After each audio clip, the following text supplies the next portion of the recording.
بسم اللہ الرحمن الرحیم ایاک نعبد و ایاک نستعین۔ میں آج اپنے ان سارے پاکستانیوں کا شکریہ ادا کرنا چاہتا ہوں کہ جو آج سڑکوں پہ نکلے، جنہوں نے مظاہرے کیے، پروٹیسٹ کیا، ایک الیکشن کمشنر کے ایک جانبدار فیصلے، ایک سازش کا حصہ بن کے، ایک مافیا کا حصہ بن کے اس نے جو فیصلہ کیا آج، اور جس کی وجہ سے میری قوم سڑکوں پہ نکلی، میں سب کا شکریہ ادا کرنا چاہتا ہوں۔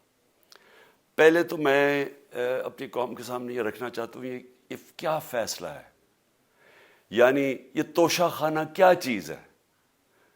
توشہ خانہ وہ ہے کہ جب ملک کا پرائم منسٹر، اس کے وزیر، اس کے آرمی چیف، ان کو جب پریزنٹس ملتے ہیں، جب وہ اقتدار میں ہوتے ہیں، تو جب ان کو تحفے ملتے ہیں، تو یہ جو سارے تحفے ہیں یہ جاتے ہیں توشہ خانہ کے اندر۔ ایک پورا ریکارڈ ادھر قائم کیا جاتا ہے۔ اس توشہ خانہ سے ایک قانون کے تحت آپ فیصلہ کر سکتے ہیں کہ میں ایک آدھی قیمت، ہمارے دور میں آدھی قیمت ہم دے کے ہم وہ خرید سکتے ہیں وہاں سے۔ سارا ریکارڈ اس کا ہے پڑا ہوا ہے توشہ خانہ میں۔ تو یہ جو کیس اس نے کیا ہے، یہ جو کیس کے اوپر فیصلہ دیا ہے، میں آپ ساری قوم کے سامنے اب یہ کہنا چاہتا ہوں کہ جب بھی، اور انشاءاللہ ہم اب جا رہے ہیں عدالت میں آج سب کے سامنے کہنا چاہتا ہوں کہ یہ عدالت کے اندر کیس جائے گا اور اس میں ایک چیز غیر قانونی نہیں نکلے گی، کیونکہ سارا ریکارڈ اویلیبل ہے۔ اور جنہوں نے قانون توڑا ہے، توشہ خانہ کا قانون کس نے توڑا ہے؟ آصف زرداری نے اور نواز شریف نے۔ کیسے توڑا ہے؟ انہوں نے 4 مہنگی گاڑیاں اس توشہ خانہ سے نکالی ہیں۔ قانون یہ کہتا ہے کہ آپ گاڑیاں نہیں نکال سکتے، مجھے بھی ملی تھی۔ تو ان کے کیس تو سنے نہیں، ان کے 10 سال سے کیس پڑے ہوئے جو انہوں نے یہ گاڑیاں غیر قانونی طور پہ نکالی تھی۔ اور وہ جو کہ سارے میرے وکیل نے آج قوم کے سامنے بتایا کہ سارا ریکارڈ اویلیبل ہے، اس کے اوپر اس نے یہ فیصلہ کیا۔ تو پہلے تو ہم جائیں گے انشاءاللہ عدالت میں، لیکن میں اس الیکشن کمیشنر کے اوپر اپنی قوم کے سامنے اس کا ذرا اصلیت رکھنا چاہتا ہوں۔ یہ وہ آدمی ہے جو پچھلے 2.5 سال سے ہمارے خلاف فیصلے دے رہا ہے۔ 8 یا 9 دفعہ اس نے ہمارے خلاف فیصلہ دیا، ہم عدالت میں گئے اور عدالت نے اس کے فیصلے اوور ٹرن کر کے ہمارے حق میں فیصلے دیے، کیونکہ اس کے جو فیصلے تھے وہ غیر جانبدار نہیں تھے۔ ہم ای وی ایم مشینز کے اوپر کوشش کرتے رہے کہ اس ملک میں صاف اور شفاف الیکشن ہو، 2 سال کوشش کرتے رہے۔ اس الیکشن کمیشن نے پیپلز پارٹی اور نون لیگ کے ساتھ مل کے وہ نہیں ہونے دیا۔ ہم نے عدالت میں گئے کہ جو سینٹ کے اندر پیسہ چلتا ہے، سینٹ کے الیکشنز کے اندر، کہ وہ ووٹ ویریفائبل ہونی چاہیے، یعنی لوگوں کو پتہ ہونا چاہیے کہ آپ کے ایم پی کدھر ووٹ ڈال رہے ہیں۔ ہم سپریم کورٹ میں گئے، سپریم کورٹ میں اجازت دے دی کہ ووٹ ویریفائبل ہونی چاہیے، اس نے روک دی۔ اس کے بعد یوسف رضا گیلانی کا بیٹا پیسے دیتے ہوئے پکڑا گیا ووٹ خریدتے ہوئے، اس نے کوئی ایکشن نہیں لیا۔ یہ اس نے جب ہمارا یہ ابھی جو آڈیو لیکس ہوئی ہے، اس کے اندر کیا چیز آئی ہے سامنے؟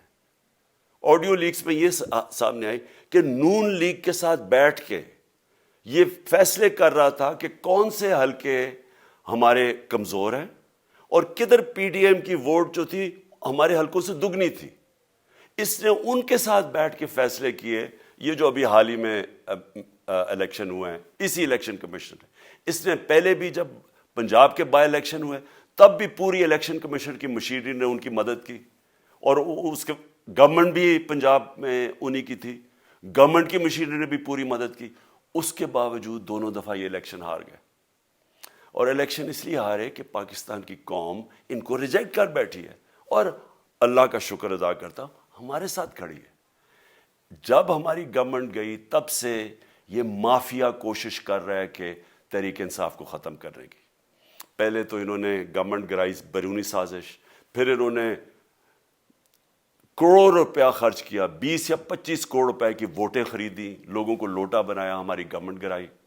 اس کے بعد جب ہم نے مظاہرہ کیا، پرامن مظاہرہ، آئین اور قانون میں رہتے ہوئے، ہمیں آئین اجازت دیتا ہے پرامن احتجاج کرنے کی، ہم نے پرامن احتجاج کرنا تھا۔ انہوں نے جس طرح ایک بیرونی جو آج بھی وہ سائفر اویلیبل ہے جس میں واضح ہے کہ ان کو باہر سے مل کے انہوں نے ایک گورنمنٹ گرائی تھی.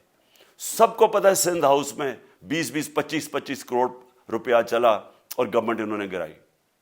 اس کے اوپر مظاہرہ ہم نے کیا 25 مئی کو. انہوں نے جس طرح کا ظلم و تشدد کیا ہمارے اوپر پاکستان کی تاریخ میں ایسے کبھی نہیں ہوا. عورتوں بچوں کے اوپر دیکھ رہے ہیں فیملیز, انہوں نے شیلنگ کی, گھروں میں گھس گئے رات میں, جو پنجاب پولیس کو انہوں نے استعمال کیا, اور انہوں نے سمجھا کہ پارٹی کراش ہو جائے گی. پھر بھی نہیں ہوئی. پنجاب کے بائی الیکشن ہار گئے. پھر انہوں نے میرے اوپر کیسز کرنے شروع کر دیے. کبھی عدالت میں ایک کیس ہوتا ہے, کوئی 24 FIR ہے میرے اوپر. دہشت گردی کا میرے پہ کیس کر دیا. کیا کیس تھا؟ ساری دنیا میں رپورٹ ہوا وہ کیس. کیس کیا ہے کہ عمران خان کہہ رہا ہے کہ ریمانڈ پہ بھیجنے کے لیے ایک جس کے اوپر تشدد ہوا ہے, کسٹوڈیل ٹارچر ہوئی ہے شہباز گل کو, کہ ہم قانونی کارروائی کریں گے. اس کے اوپر دہشت گردی کا کیس کر دیا. تو پوری کوشش کرتے رہے نہ کسی طرح اس کو, کیونکہ میچ میں تو آپ کھیل نہیں سکتے تھے, تو عمران خان کو میچ سے نکال دو باہر. یہ شروع سے ان کی کوشش تھی. پتہ ان کو چل گیا کہ عوام آ گئی ہے کھڑی ہو ہمارے ساتھ. بڑے میں جلسے ہوئے ہیں, کبھی اتنے بڑے جلسے ہوئے ہی نہیں پاکستان میں. اور پھر یہ جو ابھی جو الیکشن ہوا ہے اس کے اندر پوری پلاننگ کرتے, ایک کینڈیڈیٹ کھڑا کر کے پھر بھی ہار گئے. تو یہ مجھے پہلے ہی پتا تھا کہ انہوں نے اس کا رزلٹ کیا آنا ہے. میری ساری پارٹی کو پتا ہے, میں نے ان کو واٹس ایپ کیا, اپنے سارے لوگوں کو بتایا. مجھے کل رات میں نے سب کو بتا دیا کہ اس نے ڈسکوالیفائی کرنا ہے, کیونکہ یہ اس سازش کا حصہ ہے, یہ مافیا کا حصہ ہے. اور مافیا کیا کوشش کر رہی ہے, یہ ذرا ساری قوم سن لو. جو پاکستان کی سب سے بڑی پارٹی ہے, جو فیڈرل پارٹی ہے, باقی پارٹیز تو اب صوبائی پارٹیز رہ گئی ہیں, چھوٹی سکڑ کے ہو گئی ہیں فیملی پارٹیز. جو سارے ملک کے اندر ایک فیڈرل پارٹی ہے, اس کو ختم کرنے کی کوشش کر رہے ہیں. اور یہ میں پھر سے اس ملک کی تکلیف دے جو ہمارا تاریخ کا حصہ تھا, جب ایسٹ پاکستان ہمارے سے علیحدہ ہوا, کیا ہوا تھا؟ جو پارٹی کو سب سے بڑا مینڈیٹ ملا اسی پارٹی کو ختم کرنے کی کوشش کی. ملک کا جو ہوا وہ تاریخ کا حصہ ہے. یہ پھر کوشش کر رہے ہیں کہ ایک پارٹی جو ساری فیڈریشن کو اکٹھا رکھ سکتی ہے, اسی پارٹی کو ختم کرنے کی کوشش کر رہے ہیں کہ جناب عمران خان کو کسی طرح ڈسکوالیفائی کریں اور پھر الیکشن ہو. اور پھر مجھے اور نواز شریف کو ایک ہی طرح دکھایا جا رہا ہے کہ اچھا جی عمران خان بھی ڈسکوالیفائی ہو گیا تو نواز شریف بھی ہو گیا. نواز شریف اس ملک کا بڑا مجرم ہے. 30 سال سے چوری کر رہا ہے اس ملک کا پیسہ باہر. بڑے بڑے محلات ہیں اس کے اور اس کے بچوں کے باہر. ایک رسید نہیں دکھا سکتا کہ پیسہ کدھر سے آیا. میں نے کرکٹ کھیلتا تھا تو میں نے ایک فلیٹ خریدا. میں تو پبلک آفس ہولڈر بھی نہیں تھا. 34-35 سال پہلے میں نے فلیٹ خریدا جب کرکٹ کھیلتا تھا. اس کے باوجود میں نے 8 مہینے عدالت کے اندر ایک ایک رسید بتائی کہ مجھے کدھر سے انکم آئی, کدھر سے آمدنی آئی, اور باہر سے حلال کے پیسے کی جو میں نے جو خرچہ جو خریدا فلیٹ, اس کو جب بیچا بینک کے تھرو پاکستان میں پیسہ لے کے آیا, اپنے ملک میں پیسہ لے کے آیا. اس کی بھی منی ٹریل تھی. عدالت نے مجھے صادق اور امین کا, اور مجھے مقابلہ اس آدمی سے کر رہے ہیں جو اربوں روپے کی پراپرٹیز لے کے بیٹھا ہوا ہے. کبھی کوئی جھوٹ بولتا ہے کہ جی مجھے قطری کھاد کے جی قطری نے پیسے دے دیے, کبھی وہ کہتا ہے یہ ہیں وہ ذرائع, وہ فیل ہو جاتا ہے. وہ بیٹی کہتی ہے میرے لندن تو چھوڑو پاکستان میں کوئی پراپرٹی نہیں ہے, اور پھر پراپرٹی نکلا. یعنی جو بتا ہی نہیں سکتے کہ اس ملک سے باہر اربوں روپے کی پراپرٹیز ہے, اور اس کو اور میرے ساتھ کر رہے ہیں کہ جی آپ دونوں ڈسکوالیفائی ہو گئے.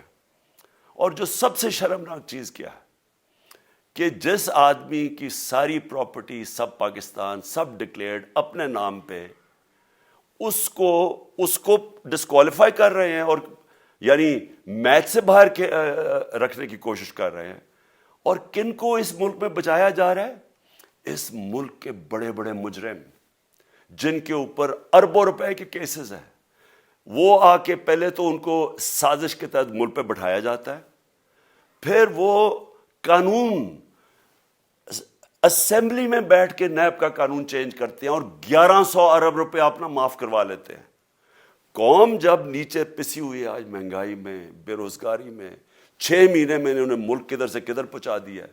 آج دنیا کہہ رہی ہے کہ پاکستان قرضے نہیں اپنے واپس کر سکتا، ہمارے بانڈز کریش کر گئے ہیں، ہماری انڈسٹری نیچے جا رہی ہے، ہمارا فورن جو پاکستان میں ڈالرز آنے تھے ایکسپورٹس بھی نیچے جا رہی ہیں، ریمیٹنس بھی نیچے جا رہی ہے، ملک کی دولت کم ہو رہی ہے، گروتھ ریٹ نیچے چلی گئی ہے، کسان علیحدہ سڑکوں پہ نکلے ہوئے ہیں، ٹیکسٹائل انڈسٹری وہ 20% بند ہو گئی ہے.